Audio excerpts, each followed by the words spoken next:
Bonjour et bienvenue à cette masterclass où nous allons aborder la question du flow.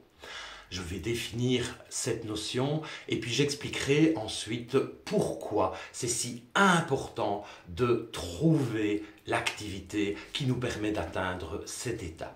Je suis Jean-Marc Louch, coach, auteur et formateur et je te propose des vidéos pour mieux comprendre le fonctionnement humain mais également pour améliorer ta vie au quotidien.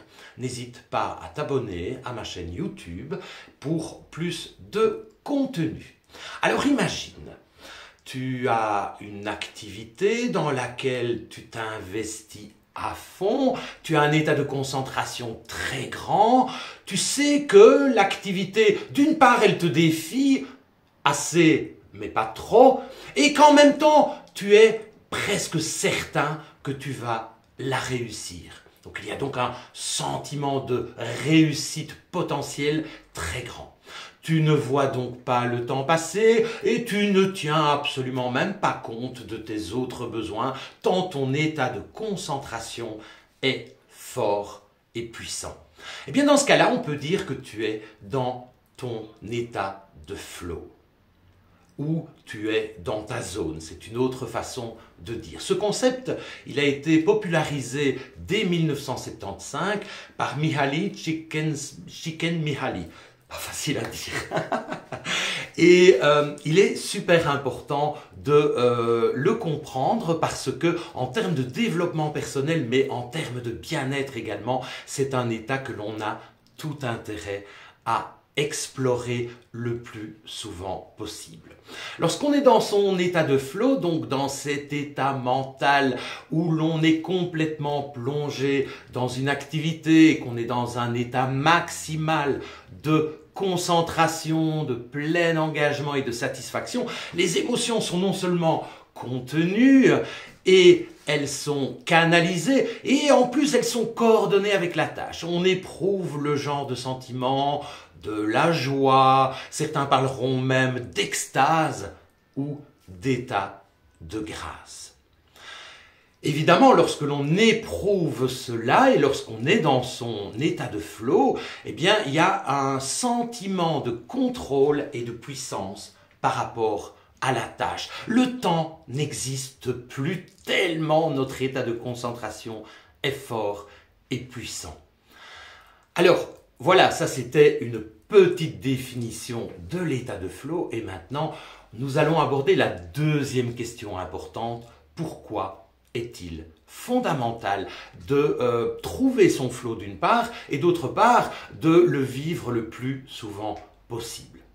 La première des raisons, c'est lorsque l'on est dans sa zone, lorsqu'on atteint son état de flow, il y a un alignement.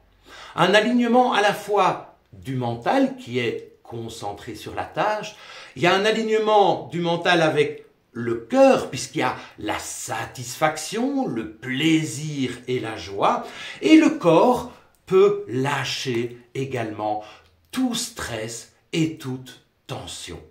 Donc c'est vraiment un état où l'on est parfaitement aligné, tête, cœur et corps. Alors évidemment, ça nous permet de vivre un grand moment de détente, de bien-être et de positif dans notre vie. L'état de flow, il est intéressant aussi parce que on a ce sentiment que l'on va pouvoir réussir la tâche que l'on a entreprise. Le défi, il est suffisamment grand que pour nous pousser à nous défier, à être motivés, mais il n'est pas trop grand, ce qui nous permet d'avoir la conviction qu'on va pouvoir l'atteindre. Et puis, évidemment, dans cet état de flow, il y a toute cette joie, cette satisfaction, ce plaisir qui est là. Et bon sang, Dieu sait que nous avons tous besoin de ce genre d'émotions à l'intérieur de nous pour quotidiennement construire une vie plus agréable et plus positive. Donc, voilà. C'était une présentation brève de l'état de flow. Maintenant, je te lance quelques questions. Connais-tu, as-tu déjà vécu cet état de flow? Et à travers quelles activités le vis-tu? ou à travers quelles activités pourrais-tu, à partir de maintenant, tester, vivre cet état de flow? Une autre question que je te lance, c'est à quelle fréquence t'autorises-tu de vivre cet état? Et es-tu conscient de tous les bienfaits que cet état de flow peut avoir sur ta vie au quotidien? Voilà, je clôture ici cette petite présentation. Je te dis à très bientôt pour une autre vidéo, pour un autre contenu. Pense à t'abonner à ma chaîne. À bientôt.